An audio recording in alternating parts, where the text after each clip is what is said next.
नमस्कार, आप देख रहे हैं गोंडवाना लैंड न्यूज। मैं हूं तन्वी। आइए देखते हैं अब तक की ताजा खबरें। बच्चों का शादी सीजन आ गया।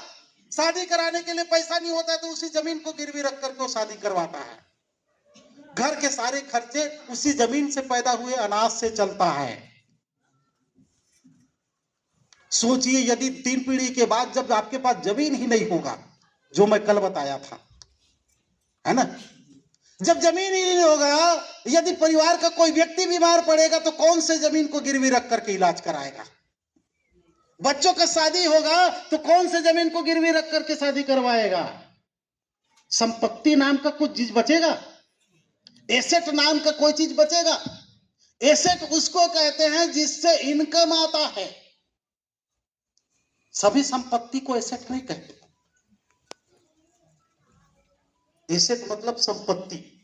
संपत्ति उसको कहते हैं। संपत्ति 2 प्रकार के होते हैं, एक तो कर्जा वाला संपत्ति और दूसरा लाभ देने वाला संपत्ति। यदि आपके पास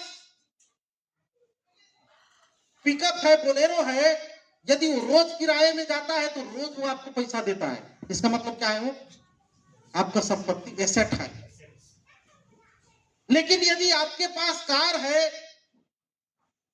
और उसका हर महीना 15,000 आप किस्त पटा रहे हैं, पेट्रोल डलवा रहे हैं, ऊपर से उसमें कोई किराया नहीं मिलता, तो आपका एसेट नहीं है, वो लायबिलिटी है।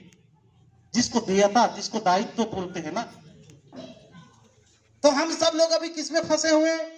संपत्ति बनाने के चक्कर में लायबिलिटी में फंस गए हैं और जिंदगी भर कर्जा छूटते रहते हैं, छूटते रहते हैं, छूटते रहते हैं। हमको अपने लिए मल्टी एसेट का निर्माण करना है। हम किसानों के पास सिर्फ और सिर्फ एक एसेट है, जमीन। नौकरी वालों के पास एक एसेट है, नौकरी। लेकिन जनरल व्यक्ति के पास 10-12 ठो इनकम के स्रोत होते हैं। उसके पास जेसीबी भी है, उससे भी इनकम आता है। उसके पास कपड़े का दुकान भी है, उससे भी इनकम आता है। वो ठेका भी लेता है बिल्डिंग बनाने का, सड़क बनाने का, उससे भी उसके पास पैसा आता है। वो गांव के कच्चे मालों को खरीदता है, उससे भी पैसा आता है। टेंट हाउस भी है उसके पास, उससे भी पैसा आता है। हमारे पास कितने प्रकार से पैसा आता है? क्या आता है? घर में एक ही प्रकार से। और पैसा कमाने वाला व्यक्ति यदि बीमार पड़ गया तो नेटवर्क खत्म, रुपया आने के स्रोत खत्म। ताजा खबरों के लिए गोंडवाना लैंड न्यूज को अभी सब्सक्राइब करें।